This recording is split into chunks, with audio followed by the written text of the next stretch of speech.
ഹരേ കൃഷ്ണ ഗുരുവായൂരപ്പ. എല്ലാവർക്കും നമസ്കാരം. നമ്മൾ ജോലി ചെയ്തിട്ടും ശമ്പളം കിട്ടിയാൽ അത് നമ്മുടെ കയ്യിൽ നിൽക്കുന്നുണ്ടായിരിക്കുന്നില്ല അല്ലേ? ഒന്നും അങ്ങോട്ട് ഒരു സമ്പാദ്യമായിട്ട് വയ്ക്കാനും കഴിയുന്നുണ്ടാവുന്നില്ല. ഇത് എന്തുകൊണ്ടാണെന്ന് നോക്കാം. നമ്മുടെ കയ്യിലേക്ക് വരുന്ന പണത്തിനെ 3 തട്ടുകളായി തിരിക്കാം. അതിൽ ഏറ്റവും ഉയർന്നത് മഹാലക്ഷ്മിയുടെ പൈസയാണ്. രണ്ടാമത്തേത് കുബേരൻ്റെ പൈസ. മൂന്നാമത്തേത് ചേട്ടാ ഭഗവതിയുടെ പൈസ. ചേട്ടാ ഭഗവതിയുടെ കയ്യിലാണ് ഏറ്റവും കൂടുതൽ പണം ഇരിക്കുന്നത് എന്ന് തോന്നും. ചേട്ടാ ഭഗവതിയുടെ പൈസ എന്ന് പറഞ്ഞാൽ അധർമ്മത്തിലൂടെ സമ്പാദിക്കുന്ന പൈസ. മറ്റുള്ളവരെ പറ്റിച്ചിട്ട് അല്ലെങ്കിൽ വിഷമിപ്പിച്ചിട്ട് ബുദ്ധിമുട്ടിച്ചിട്ട് നല്ല മാർഗത്തിലൂടെ അല്ലാതെ സമ്പാദിക്കുന്ന പണമാണ് ചേട്ടാ ഭഗവതിയുടെ കയ്യിലേക്ക് പോകുന്നത്. ഇതൊന്നും നമുക്ക് ഒരു കാരണവശാലും ഉപയോഗിക്കാൻ സാധിക്കാതെ പോകും. ഇങ്ങനെ സമ്പാദിക്കുന്നത് നമുക്ക് അനാവശ്യ ചിലവുകളിൽ കൂടി പോകും. ഉദാഹരണത്തിന് ആശുപത്രി ചിലവ് തുടങ്ങിയവ. ഇത്രയധികം പണം നമ്മുടെ കയ്യിലുണ്ട്, ഇത് നമുക്ക് സൂക്ഷിച്ചു വെക്കാം എന്ന് വിചാരിച്ചിരിക്കുമ്പോഴാണ് നമുക്ക് ഉപയോഗകരമല്ലാത്ത ഏതെങ്കിലും ഒരു വഴിയിലൂടെ ആ പണം നഷ്ടമാകുന്നത്. ഇപ്പോൾ നമ്മൾ ജോലിക്കൊക്കെ പോകുന്ന സമയത്ത് അവിടെ ചെന്ന് നോക്കിയാൽ, ഇപ്പോൾ അടുത്ത ഒരാളൊരു ജോലിക്ക് വിളിക്കുക, നമ്മൾ അവിടെ ചെന്ന് നോക്കുമ്പോൾ ഒരു 500 രൂപയ്ക്കുള്ള പണിയേ അവിടെ ഉണ്ടായിരിക്കത്തുള്ളൂ. പക്ഷെ നമ്മളതിന് 1000 രൂപ വേണമെന്ന് പറഞ്ഞു. അത്രയും പൈസ തന്നാൽ മാത്രമേ ഞാൻ ഈ ജോലി ചെയ്യുകയുള്ളൂ എന്ന് പറഞ്ഞാൽ ആ ജോലി തരാമെന്ന് പറഞ്ഞ വ്യക്തി വേറെ വഴികൾ ഒന്നുമില്ലാതെ നമ്മളോട് ചെയ്തോളാൻ പറയും. അങ്ങനെ ജോലി കഴിഞ്ഞ് നമ്മൾ 1000 രൂപയും വാങ്ങി തിരിച്ചു പോകും. എന്നാൽ കൂലി തരുന്ന ആൾക്കും അറിയാം, കൂലി വാങ്ങുന്ന ആൾക്കും അറിയാം, ഞാൻ വാങ്ങുന്നത് എക്സ്ട്രാ കൂടുതലാണ്, കൊടുത്ത പണം അധികം ആണെന്ന്. അപ്പോൾ ആ പണിക്കാരൻ്റെ യഥാർത്ഥ കൂലി 500 രൂപയാണ്. അത് അയാൾ കഷ്ടപ്പെട്ട് സമ്പാദിച്ചാണ്. പക്ഷേ എക്സ്ട്രാ വാങ്ങിയ 500 രൂപ അതുണ്ടല്ലോ, അത് അയാൾക്ക് അർഹതപ്പെടാത്തതാണ്. അപ്പോൾ എത്ര പണക്കാരാണ് ഈ നമുക്ക് എക്സ്ട്രാ പണം അവരുടെ സന്തോഷത്തോടു കൂടി അല്ലാതെ തരുന്നതെങ്കിൽ അത് നമുക്ക് അർഹതപ്പെട്ടതല്ല, അത് നമ്മൾക്ക് ഉപകരിക്കാതെ പോകും.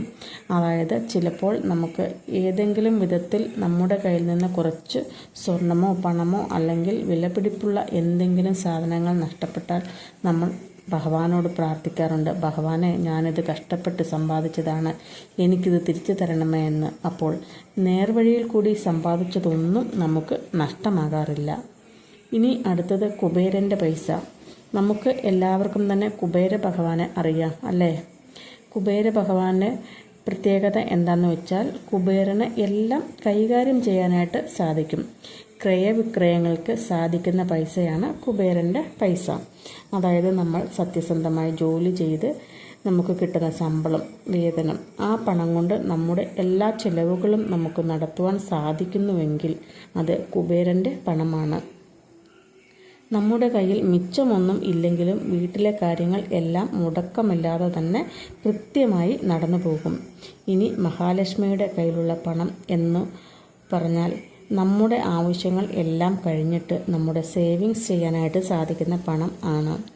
ഏറ്റവും കൂടുതൽ മൂല്യങ്ങൾ ഉള്ള പണം. ഇതെങ്ങനെയാണ് നമ്മുടെ കയ്യിൽ വന്നു ചേരുന്നതെന്ന് നോക്കാം.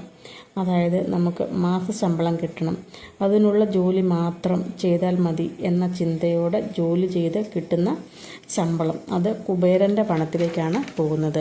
അതേസമയം നമ്മൾ നല്ല ആത്മാർത്ഥതയോടെ ജോലി ചെയ്താലാണ് നമ്മുടെ കമ്പനിക്ക് ഉയർച്ച ഉണ്ടാവുകയെന്നും അതുവഴി നമ്മൾക്ക് കൂടുതൽ പണം ലഭിക്കും എന്നും വിചാരിക്കണം.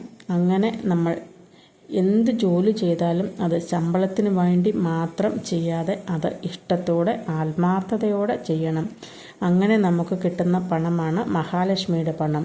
ചിലപ്പോൾ നമ്മൾ ഒരു ജോലി ചെയ്ത് കഴിഞ്ഞാൽ ആ മാനേജ്മെൻറ്റ് അല്ലെങ്കിൽ ആ ഉടമസ്ഥൻ നമ്മുടെ ജോലി ഇഷ്ടപ്പെട്ടിട്ട് നമ്മൾക്ക് കുറേ എക്സ്ട്രാ പണം അല്ലെങ്കിൽ ബോണസ് അങ്ങനെ എന്തെങ്കിലും തരാറുണ്ടല്ലേ?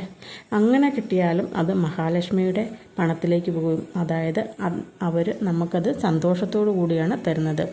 മറ്റൊരാൾ സന്തോഷത്തോടു കൂടി നമുക്ക് തരുന്നത്, അതായത് നമുക്ക് അർഹതപ്പെട്ടത് വാങ്ങുമ്പോൾ അത് നമുക്ക് ഉപകരിക്കും.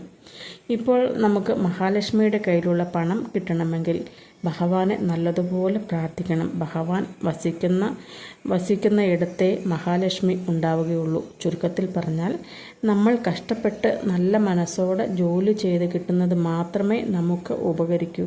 ആരെയും പറ്റിച്ചും അർഹതയില്ലാത്തതും വാങ്ങാൻ ശ്രമിക്കാതിരിക്കുക. നമ്മൾ എന്തു ജോലി ചെയ്താലും അത് ഇഷ്ടത്തോടെ, സന്തോഷത്തോടെ, സമർപ്പണത്തോടെ ചെയ്യുമ്പോഴാണ് അതിന് നമ്മൾക്കും ഫലം കിട്ടുന്നത്. ഈ വീഡിയോ ഇഷ്ടപ്പെട്ടെങ്കിൽ ലൈക്ക് ചെയ്യാനും കമൻറ്റ് ചെയ്യാനും മറക്കരുതേ. സർവം കൃഷ്ണാർപ്പണമസ്തു.